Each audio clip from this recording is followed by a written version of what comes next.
Yay! And we are live. Hello, great greetings, my beautiful goddess gurus, and welcome to this conversation.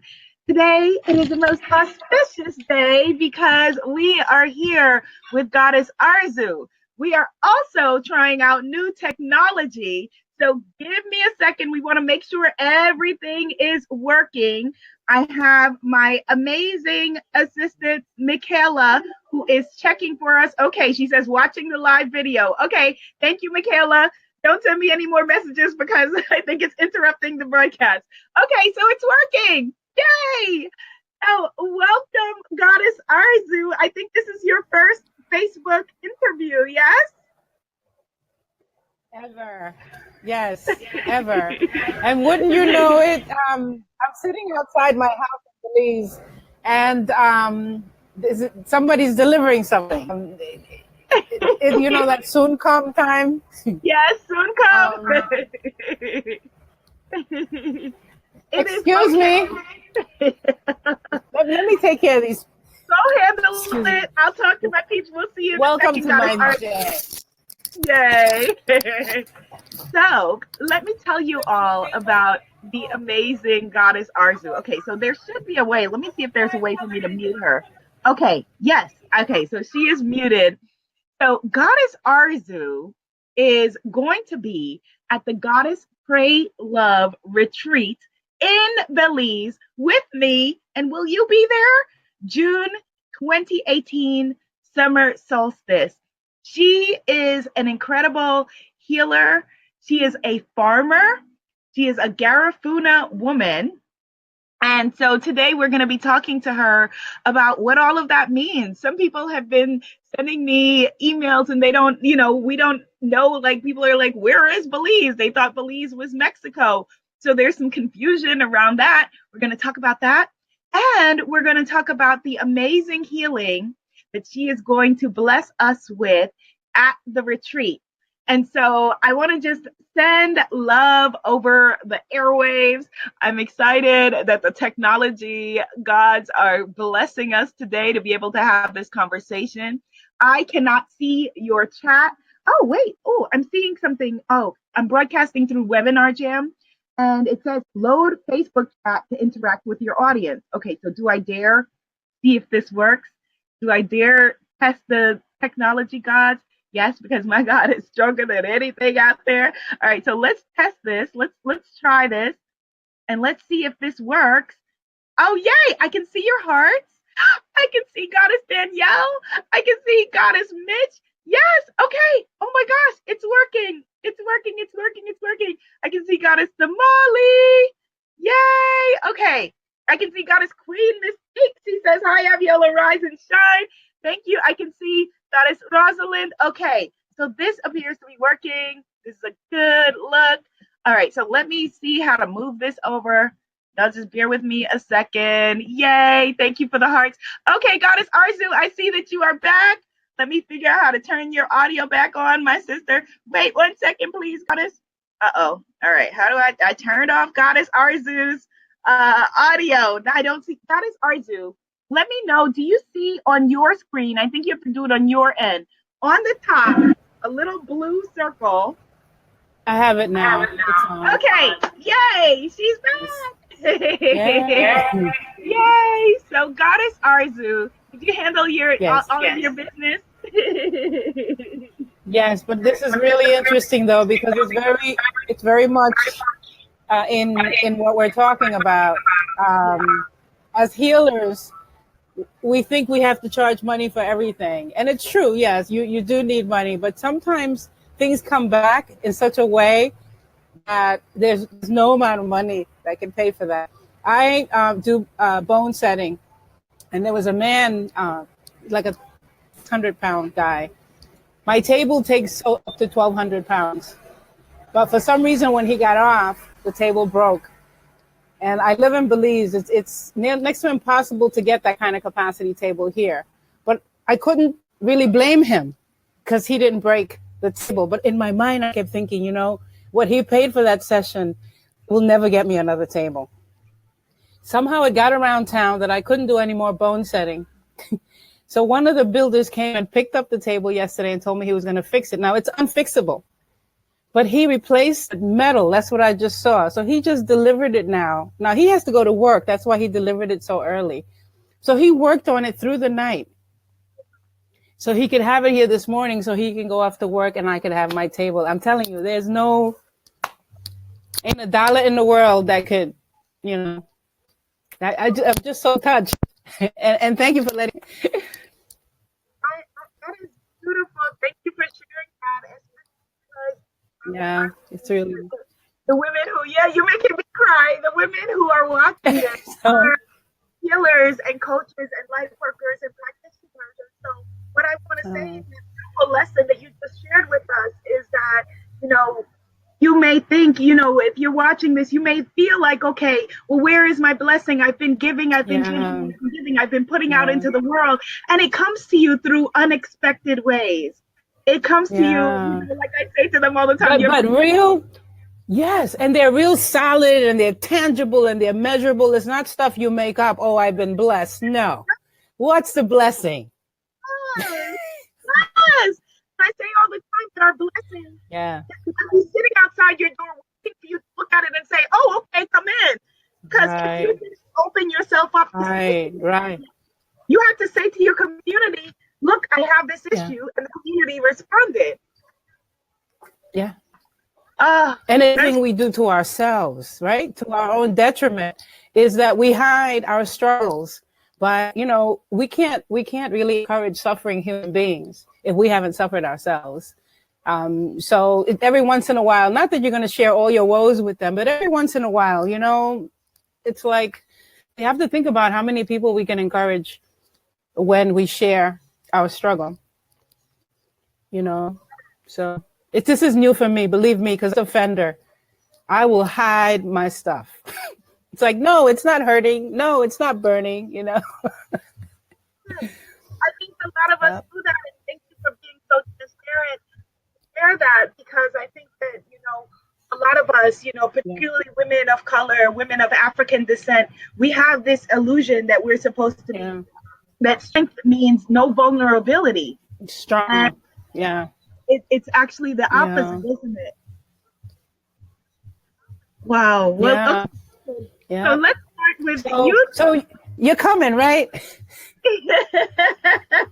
Can you see my breadfruit tree?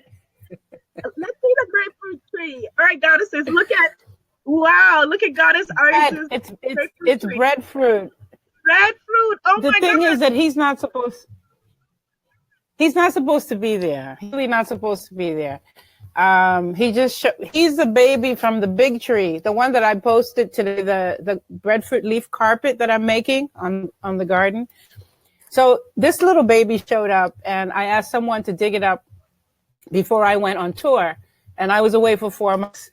So when I came back, I saw that they dug it up, and now he's too big to be moved. So I don't know what's going to happen, but talk to him, tell him he's got to go somewhere else because he can't live here. Little breadfruit, you gotta go somewhere else. Yeah, please. Or maybe a skilled agronomist can come dig it up and take it so that he can go. I'm not even sure what an agronomist Enough is. of my woes. like a plant tree doctor, Okay. Like a tree specialist. Yes. So let's call on that. We welcome in a tree specialist. Goddess Arzu is a tree please. specialist. Take this little teenager off my hands. So Goddess Arzu, I love that you have a breadfruit tree in Belize because my father talks about breadfruit all the time. We eat breadfruit, and he said, this is the food that they fed the slaves, and they said, that a breadfruit is the size of a man's head, and so it can feed however many slaves. And these are, the lessons that he teaches about our culture. Wow. And so for you as a culture keeper, that's the word that is coming to me. Let's go back to the beginning. Who is Goddess Arzu Mountain Spirit? For people who are watching who are unfamiliar, we know that you are joining us at the Goddess Pray Love Belize retreat, but who are you? They want to know. I should start by saying an ordinary human being. And I can say that with absolute confidence because human beings are extraordinary beings. So an ordinary human being is a great thing to be. I was born in Honduras, which means absolutely nothing because I grew up in New York. So, and in between, before I was raised my first 7 years by two very, very, very, very old ladies and my grandfather. So it was my great-grandmother, my grandmother, and my grandfather. We all lived in this compound. And so where was everyone? You know, everyone gone stateside. So I stayed there, and my great-grandmother was the healer and midwife and just wise woman for the village. And she was one of the original settlers of the village. She was first generation from St. Vincent, which I also explain. They were Garifuna healers, and the Garifuna healing tradition moves through matriarchal lines. So it's usually through the midwife, you know, the one who helps life come into the world. So all the medicine is trusted to that person. And they're called a Chutao, which means one who knows the way. And so we are Garifuna, who, as you had gracefully explained before, a mixture of Arawak, Amerindian, and Black, and African, of course, for people who have trouble with the word Black. And that now, you see, and I got a little bit lost. So it moves through the female line, and our origin is from a group of people. I don't know. I really don't know the original beginning. I only know the oral tradition, and is that we come from St. Vincent, which is now called St. Vincent. It was called Yurume, and we had our own culture, our own government, our own mythology, everything that helped us sustain life. And because we were continually engaged in war by the conqueror, we developed some extraordinary warrior skills, especially the women. And one of our biggest and most powerful weapons was the medicine, knowing how to bring someone back from the dead, knowing how to enhance fertility, knowing how to work with the rhythms of nature. So we were out there. St. Vincent is out in the middle of the Caribbean Sea. So it's like out there in the open where you can easily commune with nature. Hagiragia Waruguma, the star nations, the sea spirits, the earth spirits. So it was really the perfect environment for our kind of healing culture to evolve. But then we're British at some point. I won't bore you with the story, but the French lost us in a game, they say. So the British decided to engage us in war, which lasted 30 years. And we are the only Black nation that has engaged the British in war and won. But what they did was, since we won the war, they couldn't kill us after 30 years, so they sent a huge armada to annihilate us. And it was survivors of that annihilation that were put on a ship to sent back to the slave market. And they rebelled along the way and ended up dumped in Roatan, and that is the beginning of the Garifuna nation. So I come from that. What a powerful lineage. You're making me cry over here. That is yeah. It's very powerful. Several thousand left St. Vincent, but only 1,500 or so arrived. Mm. And the Garifuna, so we were burying about 300 people a month. About 300 people a month throughout Central America, or specifically to Belize? No, just from St. Vincent to Roatan. Just from St. Vincent to Roatan. 4 months at sea, really 3 months at sea. Wow. And we remember we were all related because we were all family. So we were throwing they were dying. We were dying around each other and just throwing them overboard along that journey. So our story, it is quite unique. You know, we have the first crossing in our ancestry. We have the first crossing from Africa to the Americas. That's in our DNA. And then we have this second crossing and that's in our DNA. And because we've survived, we know and we believe that there is a very important mission. There is knowledge and wisdom that all of our people, all nations are holding, and we're holding it for each other. So this is the time to return that knowledge. This is the time to return that connectedness, that understanding we have that enabled us to survive and why we survive. So I'm here with you because I know you're part of that walk. I can't very well leave and go around hunting for people who want to learn about Garifuna people and the teachings of the ancestors. They have to come here, and that's where your sacred mission is getting all on my street. Yes. Because you're coming to my neighborhood. Yes. You're coming to my neighborhood. It's like, oh, good, I get to share. You know, yes. I get to share, and it is to be shared with all nations. Yeah. You told a story about the lion who was confused, and I totally love that story because that's pretty much the condition. I noticed that there is tension between the countries, and I'm going to say the Black countries that are, you know, there's all this tension. But when you look at the fact that everybody's a lion, and they've convinced you that you're a sheep, you know, you're not sheep. You're not, you know, we're all lions, and it's time for everybody to wake up. It's so true. And a lion is a fighter, a warrior, a hunter, a protector, you know, a playful, affectionate, all of that. So times, yeah. So I'm really, really happy that you're coming, and I'm very eager to share with you, to learn from you, and the people, the ladies, the goddesses that come with you.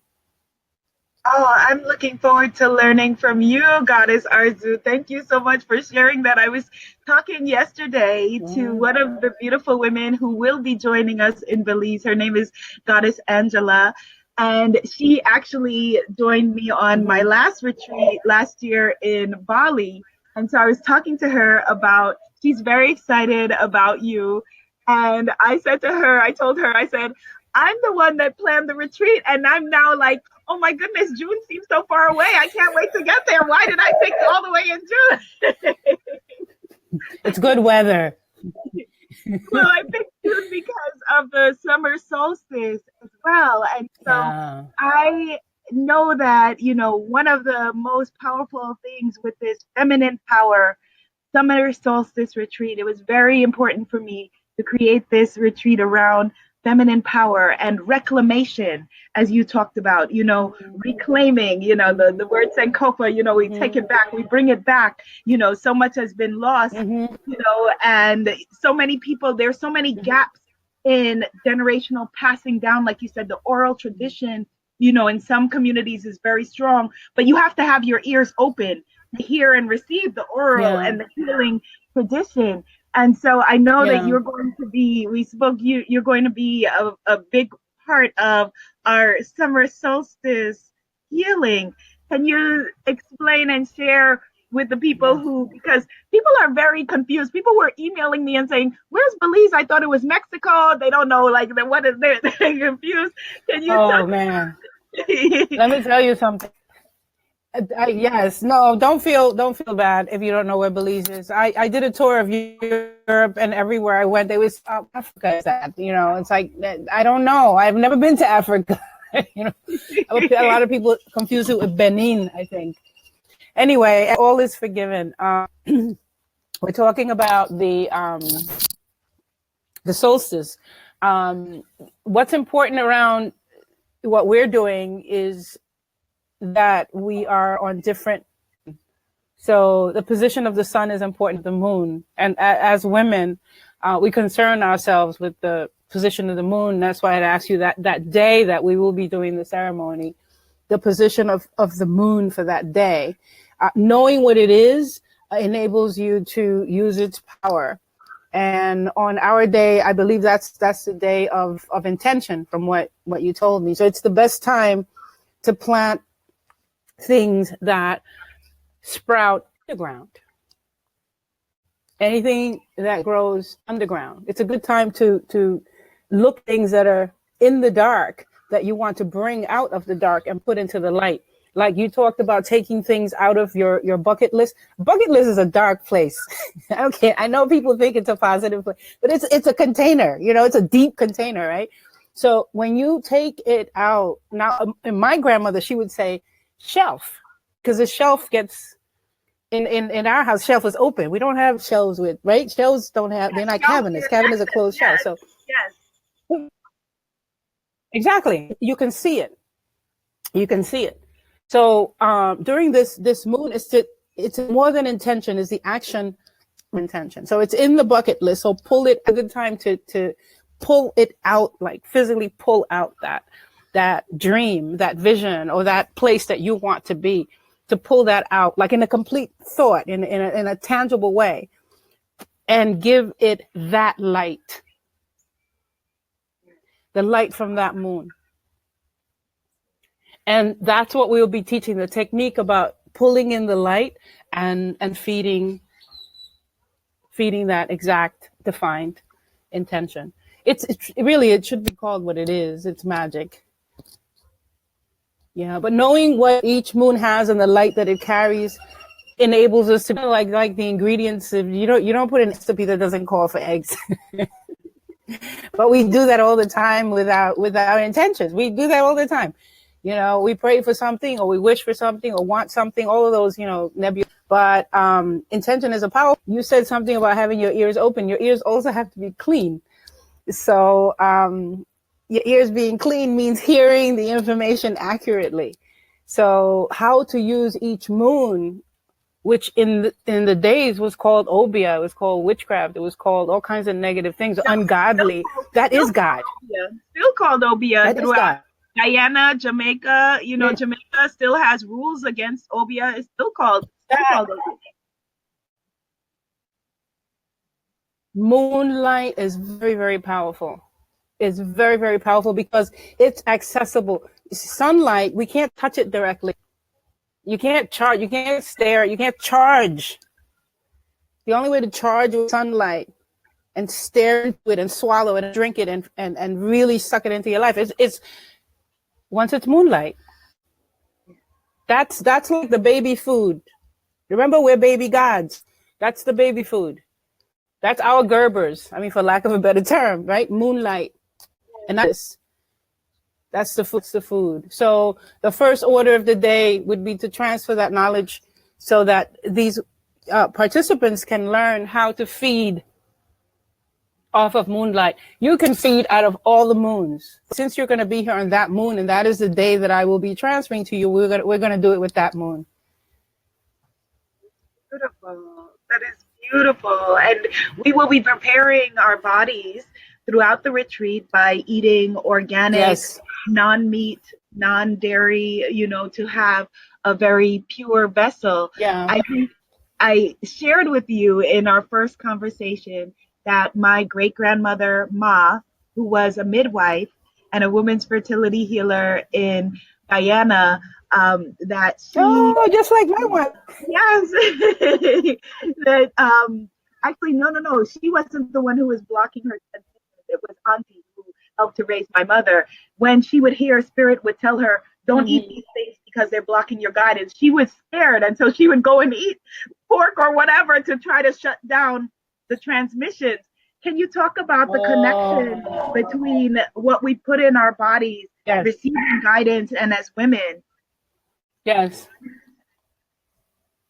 Okay. And I want to connect it to is it your grandmother that you spoke of? Okay. Yes. My grandmother was a wife. Yes.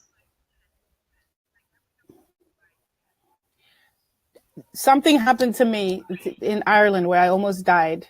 And the Druids took me into the forest and fed me lamb.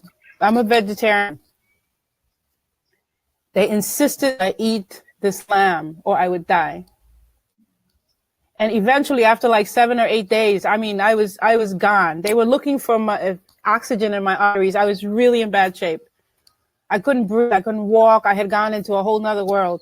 And she said to me, "You're going to eat this." So what she did is she took the meat and she squeezed the juice out because I could no longer chew, and made me drink this. And it was a mixture of the juice from the lamb and the honey. And I drank it and I came back to life. But anyway, they brought me back to life with eating this lamb. And I have to answer it this way because I've never been able to use this experience in any other way. Sometimes you need to shut spiritual connection down. When your vessel, your human vessel, is compromised, because it's a transmitter. And if your wires are worn and you're short-circuited and you're not transmitting well, or you're not transmitting at will, or things are just you're being raped by spiritual clap. Nobody explained it to me. I was so syphilis feeded to me so that I could be. I don't want else to have that experience. There are times when just because it's spiritual doesn't mean that it's good. It just means that it's not in the physical, which is where you come from, which is normal. Okay, but you have to look at what's useful to you and what isn't. And when it's not useful, you got to just let it go. You have to let it go. And it's okay if you have a connection with spirit and you want to shut it down. It's okay. You eat your bacon, you eat your ham hocks, your sugar. You're not doing times that's necessary to shut down. So we do the reverse when the intent is the reverse. When your intent is to open up your psychic senses, to harmonize the gifts of the goddess, to be able to receive spirit. Like when you're ready and when you're going into a safe space for these things to happen. You're going into a safe space for these things to happen. So we prepare by removing the blockers. Sugar is number one, really, to tell you the truth. That's why our oppressors like to reward us with sugar. Because it's like, yeah, that was good. That was smart. Now shut up. Sugar, deadens yours. It actually deadens the electronic connection between this world and any other world. It deadens your access to higher worlds. I was just corrected. I was saying it my way, but then I was told how to say it. So yeah, the diet is extremely important because you're a transmitter, you're a vessel.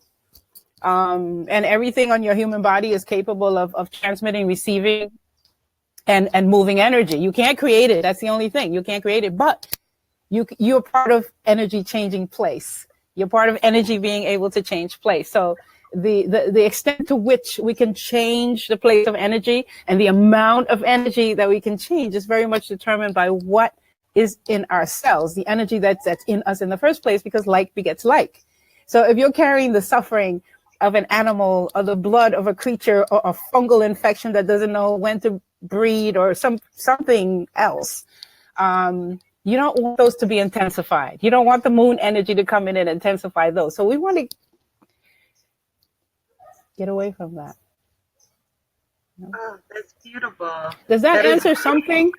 That answers a lot. Yes, Goddess Arzu. Oh my gosh. That answers a lot. I think that, one of the things that will be very powerful with this retreat is that many of the women who will be attending haven't had permission to talk about, how to open themselves up to transmission and receiving of sacred energy. To even say the words, I am willing to be a container and a space of healing for other people, or even myself. A lot of women haven't given themselves, for you is, as you said, you were born in Honduras and then grew up in New York City. A lot of people, there are a lot of places where the chain is broken in terms of passing on of ancestral knowledge and lineage. How were you able to maintain that connection, or was it a conscious decision, or were you chosen by an elder to carry on the tradition? What was your journey in that regard?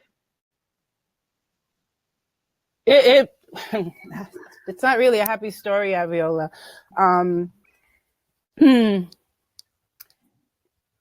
When I left, when I was separated from my grandmother, which they had to lie to me because they said we were coming back the next day, and then ended up going to the airport into an airplane, and because I left my bed unmade and I left my doll on the bed, and yeah, at this age it still eats. So don't bring me a doll, it's okay, but it still kind of eats at me.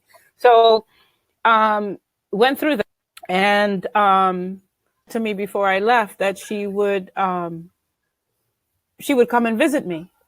She was the only one who ever told me the truth. Back then, we shouldn't lie to children. But she says, I'm going to come visit you. When you're sleeping, I'm going to come visit you. So that was maybe a trick to get me to go to sleep early and not cry, because I would just cry. And I said, well, she said she was going to come visit you. Sure enough, my grandmother came and got me. And I couldn't wait to go to sleep every night once we got to New York. And she would come and bring me back to Honduras and teach me all kinds of things. And this went on for about 20 years.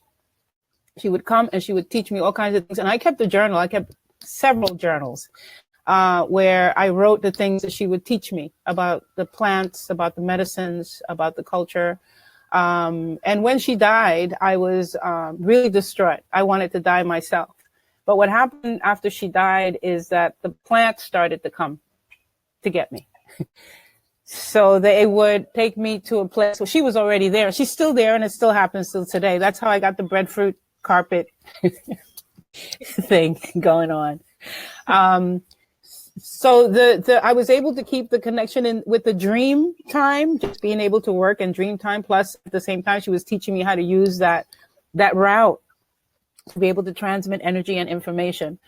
The other thing that happened was that I went to an academy of girls at a very young age. And I think I was 15 because I graduated high school at 15. Up until then, I was a real loner, and my parents were concerned that something was desperately wrong. So I went to this school, which is like a boarding school, but a really nice boarding school. And I had a professor there who recommended I see a psychiatrist because I was understanding things were not making sense. But what it was, this guy was a student of Mircea Eliade. I don't know if you know Mircea Eliade. He wrote The Forest People. Oh, and when I went to go ahead. And he's the one who recommended I go study where Joseph Campbell was. So it's kind of connected to you, Abiola. So this professor who he really taught at New Paltz University, but he would teach some classes at my school, at the boarding school. And he pulled me aside. He talked to the psychiatrist because they had me labeled as I see voices. I talk to people. I don't need humans. I talk to trees, plants, and birds talk to me. None of that. So he went and he explained to the psychiatrist, and he says, no, she's one of these people, and so at that point, the psychiatrist was wonderful, started working with me.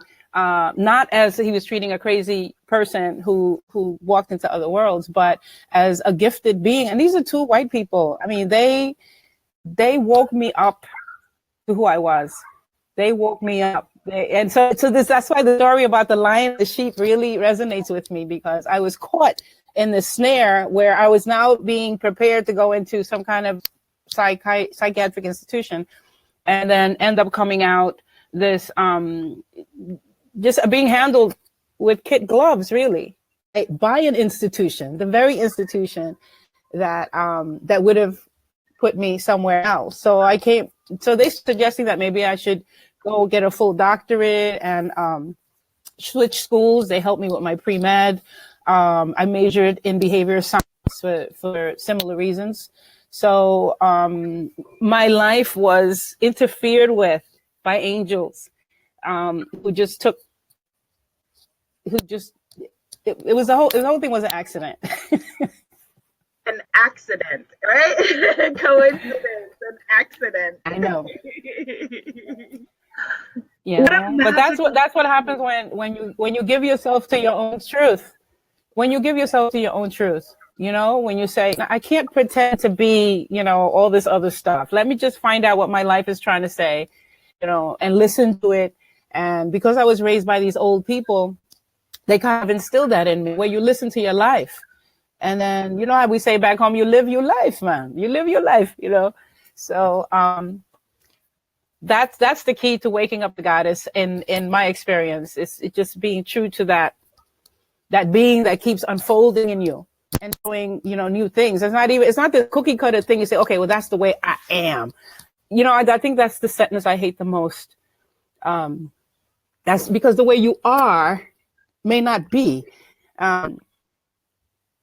You know, and if you know who you are, you don't say things like that. Like that's the I am, you know. No, Yes. nobody's like that. Yes. We're evolving, you know, and the way my kids say it, but even my grandkids, they go, oh, that's how we roll in the Shire, right, Mima? Because that's what I would say. Well, that's how we roll in the Shire. That's just how we roll. That's different than because rolling implies there's movement and there's progression, right? Yes. Yes. But that's not the right way to use I am. You don't use the term I am by locking yourself into a place of non-evolution. Yes. You know, it's for I am to rise and go into who you really are. You know. Yes, So and people those will are my. wield, yes, that's so powerful because people will wield that as an insult, like, oh well, she changed, or why are you acting like that, or that's not how she is, or she is that way, or you are that way, or that's that's, well, I can't, well, that's people like me don't do that. People will say, oh well, people like us or people like me, and try to lock themselves or the people that around them into a set way of being. Yeah. That's like tapping someone and saying that, no, you can't get bigger than this. No, you can't be other than this, you know, and that, to me, that's a big crime. That's horrible. That's a spiritual crime, to lock somebody into a non-growth place so that you can expect nothing from them but that, you know, and all that does is it make that person safe for you, but it does nothing for them. Yes. You know? Yes, absolutely. And that's a problem. It is. And I think that, the beautiful thing about, and we give praise to your grandmother. Thank you for your grandmother, because look how right now your grandmother is empowering women around the world who are listening to this, and women around the world who will believe. Like, how incredible is that to think? Like that your grandmother, my great grandmother, who I only met as a baby, and by the time that I met her, she was blind, and she felt my face and she said, "Oh, beautiful child," and she already, was not able to physically see. And how incredible that, those women who don't physically walk the earth will be there and are here now in this conversation. Like, it's astounding to think of. Really. Honey, hallelujah, what you just said. It's in doing this work. It's in continuing this work that we live forever. Yes. You just said it. Doing this is how we live forever. We have to do this. Yes. Because when it's all over, nothing else matters. Yes. You know? Yes. It's an incredible gift to realize, as you said, that we are evolving, that you are not stuck. What I often tell people when they say, that they feel stuck, I say, the world is always evolving and we're always evolving. Our cells are not even the same cells we had yesterday. So stuckness is an illusion that we buy into. And we're really just changing back into the same thing over and over again. So it feels like stuck, but you're not stuck. You're over and over again. Back to the same thing over and over again. And so what is your, if someone is watching and she says, well, Goddess Arzu, this is great, but easy for you to say, why should I come to this retreat? I still don't know why do I need a summer solstice healing? Why do I need a feminine power healing? I've been told just go get a degree and everything will be fine, or whatever it is, you know?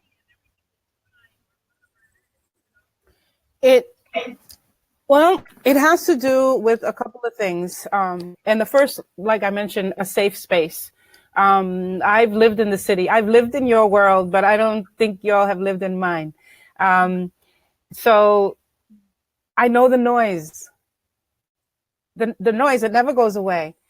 And it only goes away when you go to a place where nature has dampened the white noise. You know, that electronic sound, the signals that up the whispers of spirit. So there is a need to remove yourself from that kind of static electric energy into the hum of the earth, you know, the heartbeat of the earth, that drum sound. It's important to us to be in those spaces. And the only other place, the last time any of us have been in that space has been in the womb. But to be in that space, that womb space on earth, outside of the womb as an adult, to be able to hear the subtle whispers of what your life is saying, what your ancestors are saying, what the things around you are saying, what the situations in your life are saying. And with that access to that information about yourself, capital S-E-L-F, when you have that kind of access to information about yourself, you need very little help. You can go back into the world a little more competent, making better informed decisions, a little bit stronger, a little bit more to where you and the world fit in. So, you know, with hands-on. So it is important to take oneself out of that busyness and go into a space, which I call sacred space, because anytime you're accessing the divine for the sake of evolution and growth, you're in sacred space. Where it's safe, you're going with people you know, people who care about you and care about the earth, because this isn't, yes, it's about self, but it's through the saving of the self that we're saving the planet. It's through the saving of the self that we're saving humanity. So we can't be a whole bunch of broke down people trying to save the world. We have to be like really together, loving people, understanding the value of what the earth is, what the energies in the earth are, and how we come back into it and participate in that, you know, in that goddess way. So the goddess is no longer just a word. It becomes an action. So you come back as a goddess, up one. Beautiful. Yep. Beautiful. Well, I want to just check in before you go and just see the comments that people are sharing and share those with you before you go. Goddess Arzu has in common with my grandparents on both sides were farmers. And, you know, it makes sense that she has her hands in the healing of our spiritual soil and her hands in the healing of the earth soil as well. And so we're going to let her get going in a second, because for a farmer, you know, I'm like, oh my gosh, this is, you know, still early. But for a farmer, this is halfway through your day.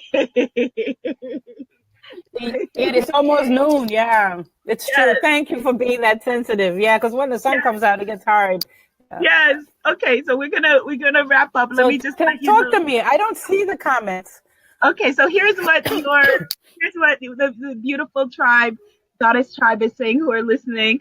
Goddess Damali, who is my sister, a Reiki healer who will be joining us in Belize. She's quoting you. We can't be a bunch of broken down people trying to save the world. Wisdom, so true and so appreciated. Goddess Danielle, who is coming with us to Belize. Goddess Danielle says, I cannot wait for Belize. Join us at goddesspraylove.com.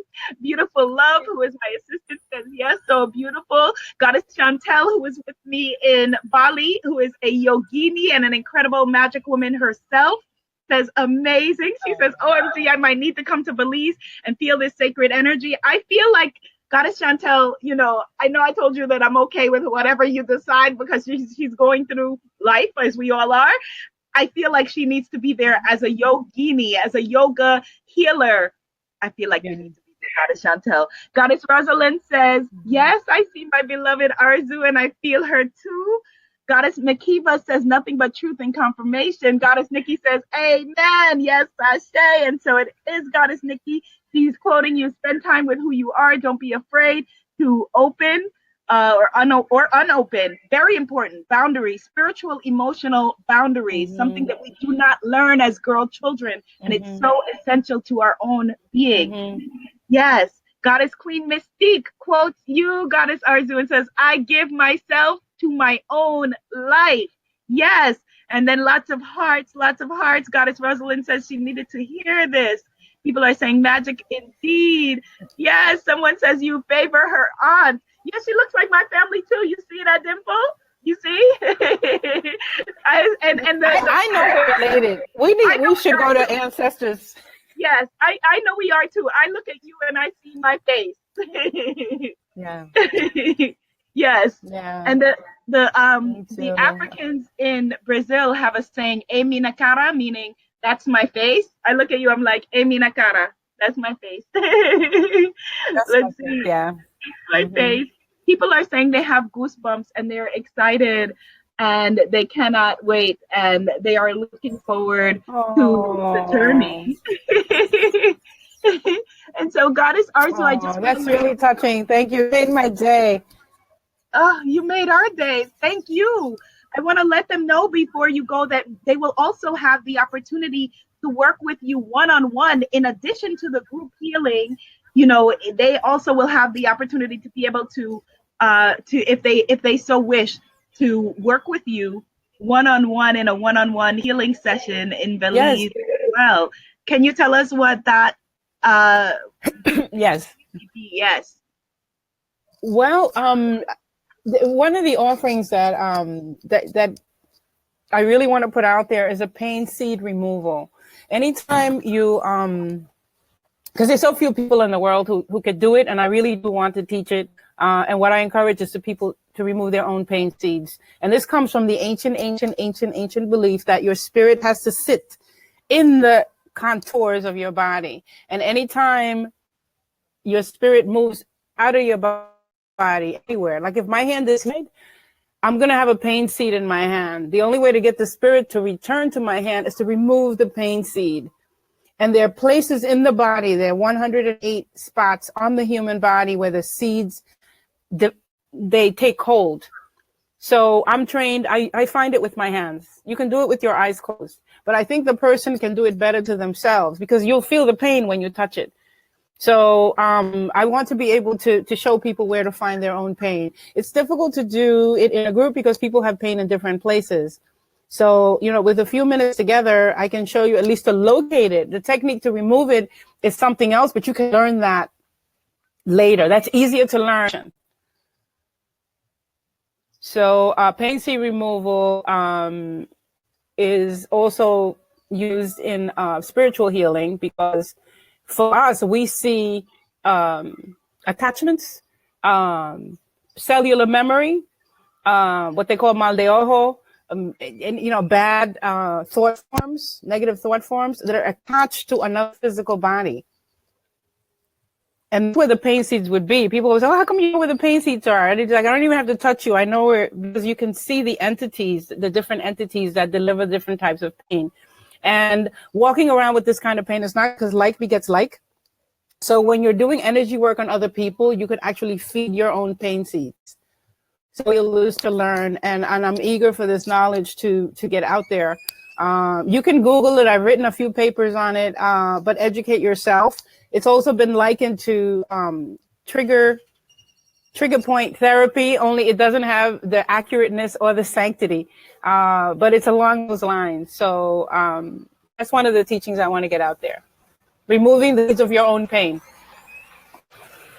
Very important for us as women, as healers, as coaches, as mothers, as aunts, as sisters, as daughters. So thank you. Yeah. Thank you, Goddess Arzu. Thank you. Thank you so much for blessing us with this conversation. I look forward to seeing you in Belize. Yesterday, Goddess Arzu showed me a hammock, and she's like, I have a hammock here for you. And I almost went and bought a plane ticket and was there with you